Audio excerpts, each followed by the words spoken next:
बघू शकता चालू झालं याचं एसिंग.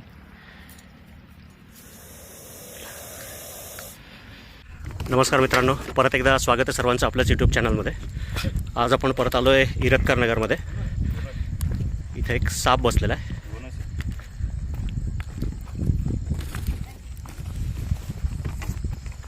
बघू शकता मित्रांनो,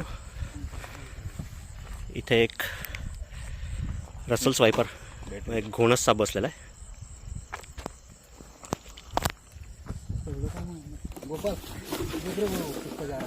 उसको फोकस करो.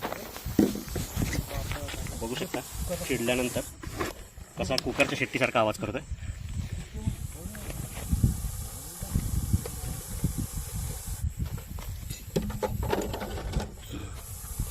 विषारी असलेला साप.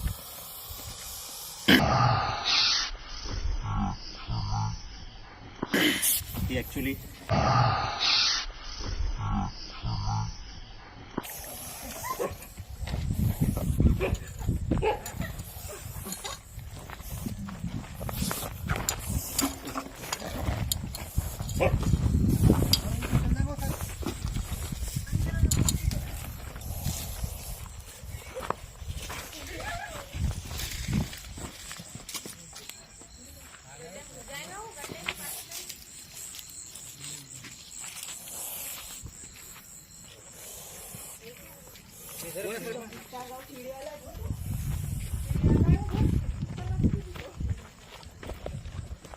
ढाकण कुठे ढाकण.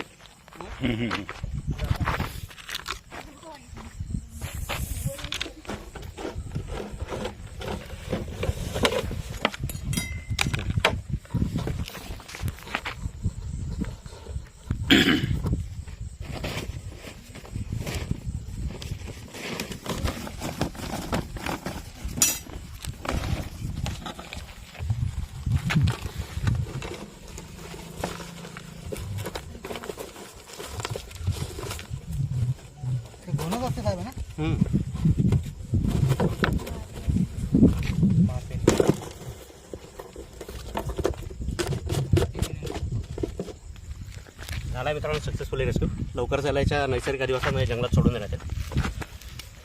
कोण आहे मालक? या हे आहेत, नाव सांगा. आकाश किशोर डागर. काय दिसलं कसं काय? ते आईला दिसलं आमच्या. बाहेर बसलेले हा, होते. इथं पलंगावर बसले. इथं होतं ते कुत्रे. कुत्रे भुकले. कुत्रे पाहिजेतच अशा ठिकाणी. हे कुत्रे भुकले त्याच्यामुळं लक्षात आलं इथं साप आहे म्हणून. त्या ताई इथे बेडवर बसलेल्या होत्या. 4 कुत्रे आपले. नाही, हे पाहिजेतच बाबा अशा ठिकाणी जर तुम्ही राहत असाल. कारण आता आधी हा काही माणसाचा अधिवास नव्हता. तुम्ही सापांच्या जागेत राहायला आलेले, त्याच्यामुळे ह्या सगळ्या गोष्टीची थोडीशी काळजी घ्यावी लागेल. थोडंसं लक्ष राहू देत जा.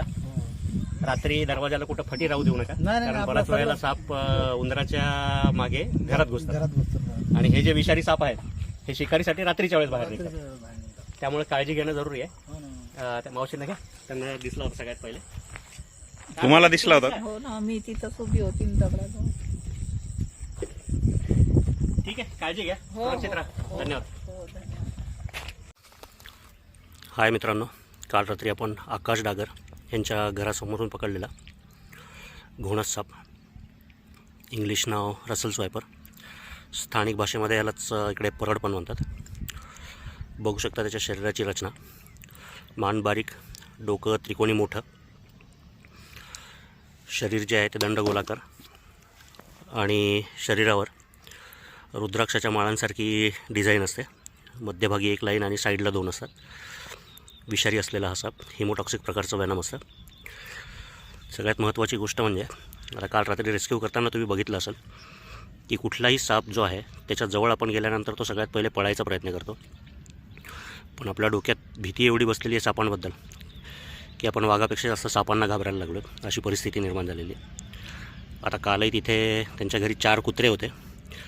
त्या 4 कुत्र्यांनी ह्या सापाला रोखून धरलं होतं.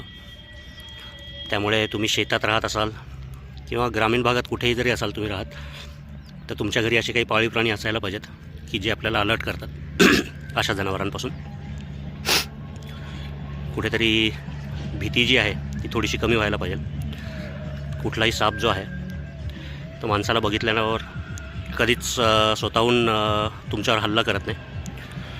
खूप सारे गैरसमज आहेत की साप मागे लागतो, डूक धरतो, पण असं काहीही नाही आहे. आपल्यापेक्षा जास्त तो आपल्याला घाबरतो.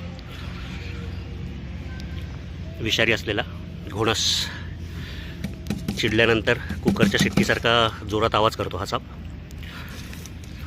त्याला त्याच्या नैसर्गिक अधिवासात म्हणजे जंगलात सोडण्यासाठी आपण आलेलो आहोत. फार जास्त मोठा नाही, ॲडल्ट नाही आहे हा साप. साधारण 1 किंवा 2 वर्षाच्या आसपास वय असेल या सापाचं.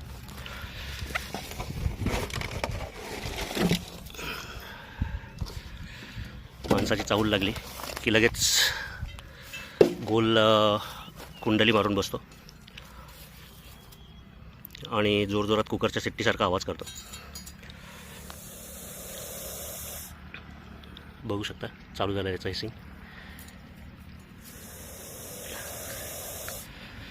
ग्रामीण भागात कुठेही आपण वावरताना जर अशा प्रकारचा जर आवाज आला तर त्यापासून एक 4 ते 5 फुटाचं अंतर कधी पण ठेवून दूर उभं राहावं.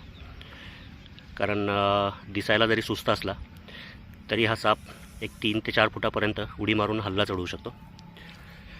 म्हणजे वाळलेल्या गवतामध्ये तुम्ही बघू शकता त्याचं कॅमोफ्लेज किती भारी आहे की लवकर ओळखू येत नाही. रंगसंगती जी आहे ती पूर्णपणे वातावरणाशी मॅच होऊन जाते.